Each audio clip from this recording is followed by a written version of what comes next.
Chez Netopy et Jump, nous pensons que le succès d'une entreprise dépend de sa stratégie de sécurité informatique et également des outils qu'elle choisit pour la gestion des terminaux de ses utilisateurs finaux. Notre mission au quotidien comporte plusieurs challenges quand il s'agit de sécuriser les terminaux Apple par des solutions tierces. Le paysage de la sécurité en entreprise ne cesse d'évoluer. De plus, les outils de sécurité universels ne parviennent pas à offrir la visibilité nécessaire pour contrecarrer les menaces sophistiquées qui ciblent actuellement les entreprises.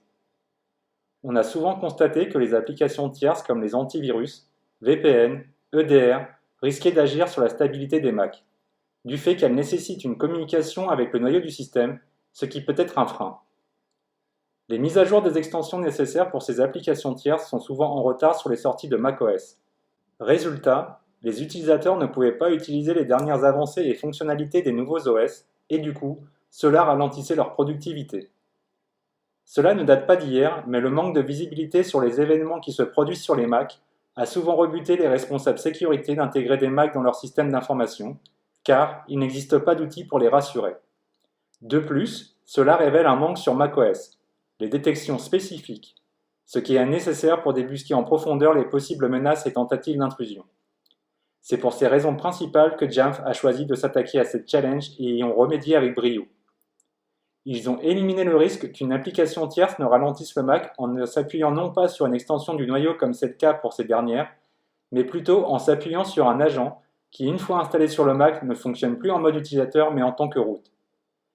Non seulement Jamf a réussi via son agent à avoir un comportement kexless sur les Mac, contrairement à la concurrence, mais aussi il permet de libérer les nouvelles fonctionnalités de macOS en temps réel avec des mises à niveau immédiates. Jamf Protect vous donne une visibilité instantanée et sans précédent sur les menaces et attaques qui ciblent tout particulièrement l'architecture Apple au sein de votre entreprise, en analysant les données collectées directement sur les Mac par les outils de sécurité natifs de macOS. Il s'appuie également sur le moteur d'audit et de sécurité de macOS, BSM, et lui permet d'auditer ou d'enregistrer les événements du système d'exploitation lui-même, ce qui permet cette granularité dans les événements Mac tels que les processus, les exécutions ou les attaques. De ces données ou télémétrie en résulte une analyse qui identifie les comportements ou les indicateurs de compromission. Cela signifie que les responsables sécurité peuvent, s'ils le désirent, envoyer ces informations collectées directement dans un système SIEM sans besoin d'aucun post-traitement. Tout cela est orchestré par Jamf Protect, le premier produit de sécurisation des terminaux conçus pour Mac. Après s'être connecté à la console de Jamf Protect, nous arrivons sur le dashboard. Il permet de synthétiser les informations importantes, vous permettant de savoir exactement ce qui se passe sur les ordinateurs qui sont administrés par Jamf Protect. Jetons un coup d'œil aux insights. Dans cette vue, vous pouvez vérifier si votre parc est compliant ou non aux critères du CIS Benchmark, et aussi obtenir des mises à jour en temps réel sur les configurations de sécurité des Mac à travers votre réseau. Vous pouvez régler la fréquence du check-in. Par défaut, ce dernier est réglé sur 24 heures. Vous avez également la possibilité de désactiver les insights qui ne sont pas pertinents dans le contexte de la sécurité de votre entreprise. Pour cela, il vous suffit de les désactiver en décochant les cases souhaitées et d'appuyer sur Enregistrer. De ce fait, lorsque vous revenez sur le dashboard, vous pouvez rapidement basculer entre les insights qui vous intéressent et ceux que vous avez désactivés précédemment, compte tenu du contexte de votre environnement. macOS intègre des outils de sécurité natifs. Jamf Protect vous permet de visualiser ce dont ces outils sont capables. Nous pouvons voir ici que l'antivirus intégré Xprotect est de diverses versions sur les Mac de ce parc, et il est important qu'il reste à jour. Il est également important pour Gatekeeper d'être activé car il surveille toutes les applications malveillantes qui pourraient être téléchargées à partir du Mac App Store. Ce dashboard vous permettra de visualiser rapidement les applications infectieuses en provenant du Mac App Store ou celles ne disposant pas de signature Apple que Gatekeeper a détectées.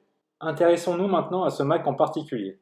Lorsque nous cliquons sur ce dashboard, il n'est pas possible de savoir ce que Gatekeeper a bloqué sur ce dernier. Mais nous pouvons facilement retrouver cette information.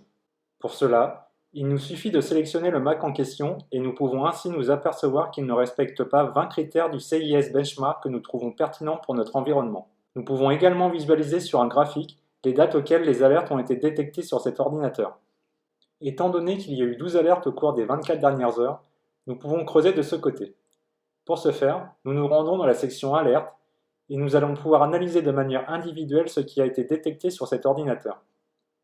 Les 3 premières alertes indiquent que les outils de sécurité natifs de macOS ont fait leur travail efficacement et nous avons une visibilité sur les actions qui ont été effectuées. Si nous regardons en dessous, nous voyons qu'il apparaît d'autres alertes. Il faut les examiner plus en profondeur. Regardons de plus près l'événement Spearfish. Pour cette alerte, nous allons nous intéresser au process argument qui nous indique qu'une base 64 encodée requiert un processus Python pour être décodé. Ce processus parent de Microsoft Excel est connu comme malveillant parce que ce n'est pas le comportement normal du processus de cette application Office. C'est une activité que nous devons examiner de plus près. L'équipe d'experts Mac de Jamf Protect a préconstruit des analytics auxquels elle contribue en permanence. Ces analytics sont construites en fonction de techniques et procédures que les pirates utilisent en agissant sur la maturité de la télémétrie recueillie, sur la base de comportements tendancieux qui révèlent des indicateurs de compromission, IOC, qui mettent en danger l'intégrité du réseau de l'entreprise. Un exemple d'IOC est un exécutable déguisé. Un fichier exécute un processus qui inclut une extension de fichier qui ne devrait pas s'exécuter en temps normal. C'est une technique de masquage définie dans le cadre d'attaques de fond. Jamf Protect vous permet de créer vos propres analytics par le biais de sensor types personnalisables en fonction du contexte de votre propre réseau et des détections que vous souhaitez mettre en place. Sur le côté droit, vous trouverez la documentation qui, couplée à un générateur d'analytics, vous permet, étape par étape, de construire l'analytics désiré. Cela permet de rendre la personnalisation avancée un peu plus facile pour l'utilisateur. Si vous avez par exemple vent d'attaque ciblée visant votre entreprise, il est possible de mettre en place de la prévention et de prendre des mesures de blocage direct via l'onglet Prevent. Cela est possible soit en identifiant un hachage de fichiers particulier, ou en identifiant les informations de signature en raison de la granularité des données que Jamf Protect recueille. Pour une Prevent List se basant sur des informations de signature, il est possible de filtrer par Team ID, Code Directory Hash ou Signing ID en fonction de votre télémétrie. Maintenant que la présentation de Jamf Protect est faite, nous allons maintenant comprendre comment le mettre en œuvre pour collecter les informations d'analyse sur les Mac. Vous pouvez facilement activer ou désactiver Jamf Protect Cloud, choisir ou non la remontée d'alerte, de log dans la console, sélectionner un backend spécifique de type SIEM, ainsi que de sélectionner le type de données que vous souhaitez collecter pour vos alertes ou chaînes de journalisation. La personnalisation de ces données qui sont présentées ici permet aux organisations de ne recueillir que les données qu'elles considèrent comme importantes. Vous serez également en mesure de créer des plans personnalisables en fonction de groupes de personnes, de fonctions, de services au sein de votre organisation. La partie importante de ces plans est que chaque plan peut avoir un ensemble différent d'analytics. C'est important car vous pourriez vouloir surveiller certaines personnes ou certains groupes au sein de votre organisation différemment en raison des comportements attendus. Puisque vous avez maintenant un plan en action, vous pouvez créer un package de déploiement directement de cet onglet. Une fois que vous aurez cliqué sur Create Deployment, le package sera hébergé sur la console. Il vous suffira alors de le télécharger et d'administrer ce package à partir de votre MDM.